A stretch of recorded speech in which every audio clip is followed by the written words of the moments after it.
Vikings defense over the last couple of weeks, in my opinion, has been absolutely fantastic. But there are some issues that Brian Flores and this unit have been having. So we'll talk about those on today's show. And then also second half of today's show, could the Vikings be bringing in Brian Daboll to help fix J.J. McCarthy's mechanics?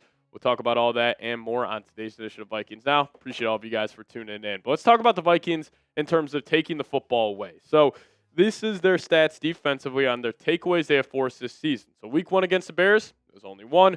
Week 2 against the Falcons, 1. But then they had a breakout against the Cincinnati Bengals, taking the football away 5 times. But when they were across the pond, 0 takeaways, 0 takeaways against the Eagles, 1 against the Chargers, 1 against the Lions, and then 0 back-to-back weeks. So if you take away the Bengals game, the Vikings have only had, 2, 3, 4 takeaways the entire season in the other 9 games. So it's clearly an issue. Now, there could be a bunch of reasons for this issue that we'll dive into it, but the Vikings just have been bad at taking the football away this season. And plus with the Brian Flores defense, it's not like he relies on it, but that is one of his specialties. It's like being a high takeaway defense. That hasn't been the case this season. Now, sometimes that's just the ball not bouncing your way.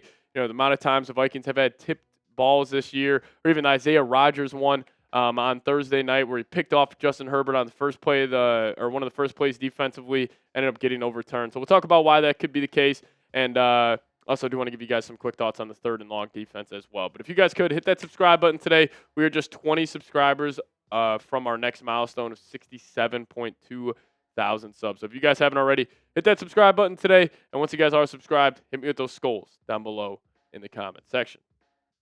All right, so we're diving into a couple reasons here why this is an issue for the Vikings. Because, last year, if you guys remember, we were one of the best takeaway teams in the entire league. And, they were forcing fumbles, they were recovering fumbles, but mainly they were intercepting passes. The Vikings had the most interceptions last year defensively by a wide margin. I think they finished the year with 24 picks.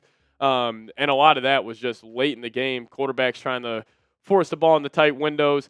Vikings were making plays. But I think the number one reason why this is happening with the Vikings is just a natural turnover luck we see in the NFL every single season. Like the Chicago Bears, in my opinion, they're one of the luckiest teams in the NFL this year. They have some of the best turnover luck we have seen, and that has resulted in them, winning a lot more games. But the thing is with the Vikings this year is you had a couple tip passes over the last couple weeks, especially against the Baltimore Ravens. I think they batted 3 Lamar Jackson passes up in there, and it just ended up falling on the ground. If you got a guy in a different spot or that ball, gets batted up a different way, and the Vikings would have a lot more interceptions. And also, you think about it, the Vikings have been getting blasted a couple times this season. Like against the Los Angeles Chargers, you got your shit kicked in.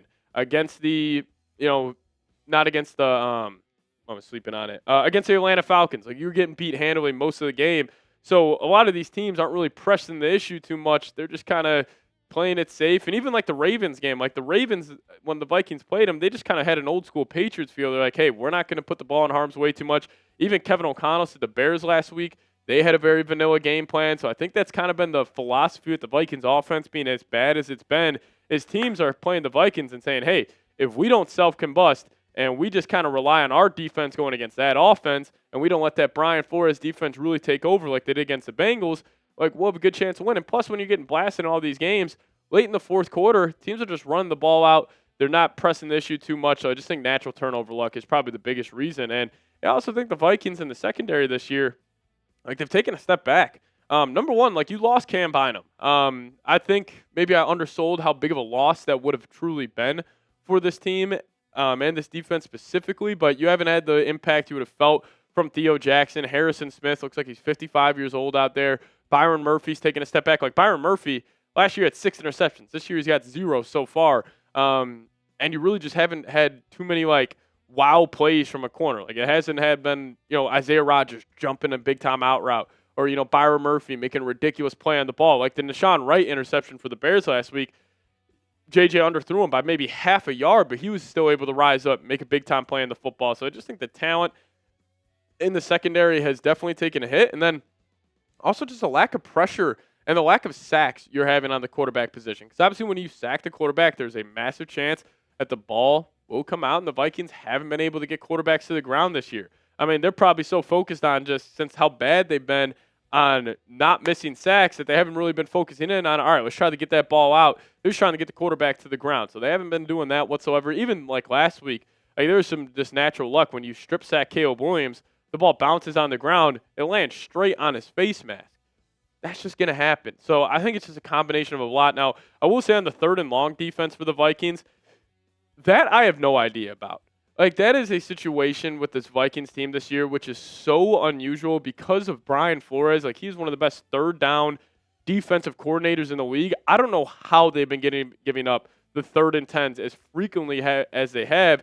And I haven't seen a stat out there, but I'm assuming the Vikings are doing this the most in the league. Like, 3rd and 10-plus situations, they're giving up 3rd downs at a very high level. So I just think it's a combination of everything. Still, I think the defense is very, very good. Playing some great football, especially over the last couple of weeks. But you just got to start taking the ball away because, you know, that stat with Kevin O'Connell, 33-4 when he wins or ties the turnover battle. You got a young quarterback making a lot of mistakes. You would hope that the Vikings defense would have some takeaways, especially this weekend against the Packers. So if you guys want the Vikes to have 2+ takeaways versus Green Bay, hit me with those skulls down below in the comment section. Hopefully a couple balls, you know, bounce our way. So if you guys want to get some good luck going, type those skulls down below. All right, coming up next, we are going to be talking about Brian Daboll and if the Vikings should bring him in to help this J.J. McCarthy mechanics issue. Very similar to what he did with Josh Allen. So we'll talk about that here in just a second. But before we do so, I got to give a massive, massive shout out to today's presenting sponsor, and that is Factor Meals. Now, if you guys head over to factormeals.com/VikingsChat50 off and use code VikingsChat50 off, we'll hook you up with 50% off your first box plus free breakfast for 1 year. Now, the fall season always feels like a reset. Between back to school, busy routines, and shorter days, finding time to cook can be tough. That's why I love Factor. The chef-prepared, dietitian-approved meals make it easy to stay on track and enjoy something comforting and delicious, no matter how hectic the season gets.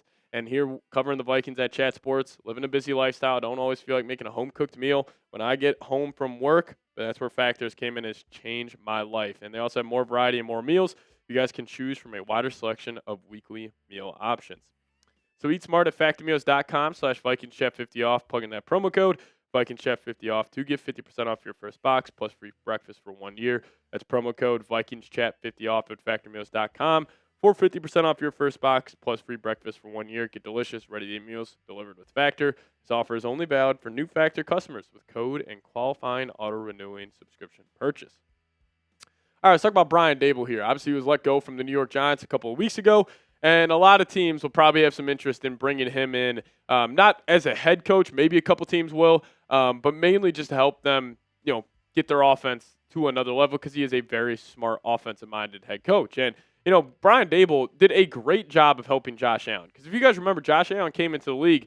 Yes, he was a very raw prospect, but his mechanics were horrible. Like, he was sailing a lot of passes, very, very similar to J.J. McCarthy, and Brian Daboll really worked that out of him. And Josh Allen, he has gave, you know, Brian Daboll, his quarterback coach, Jordan Palmer, a lot of credit for those guys being the reason that he was able to take his game to the next level. So could he do that with J.J. McCarthy? Definitely on the table, but it definitely wouldn't hurt whatsoever. Just get a new, you know, kind of look on J.J. McCarthy from another coach. And, you know, even though J.J. and Josh, like, they have, you know, different traits and they are different styles of quarterbacks, but they are very similar in terms of where they are right now in their careers, or in terms of where Josh Allen was during his first year starting and J.J. McCarthy. And, you know, their mechanics are obviously an issue. The lower body, like Josh was doing the same thing, where his base was way too wide, and J.J.'s base has gotten way too wide the last couple of weeks. So they are very similar in terms of their mechanics in throwing the football. And, you know, like I was saying, Allen changed his throwing mechanics from what he had coming out of Wyoming.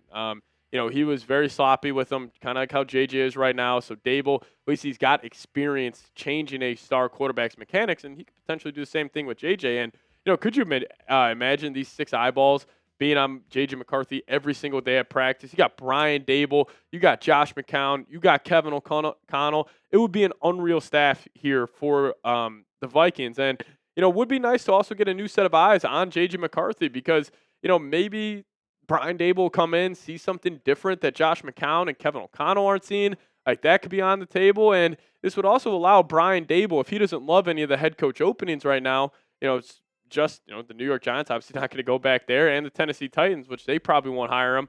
You know, he could wait and kind of learn from KOC, learn from Josh McCown, wait in the reins, and once there's a head coach opening that he really likes, then maybe he could just be with the Vikings for a year and go get another head coaching job in the NFL. But it's all about J.J. McCarthy. Everything's about number 9. So if you guys still believe in him, give me a Y for yes. But if you guys are out on the Vikings young quarterback, give me an N for no down below. And we'll get on out of here. As always, let's go Vikes.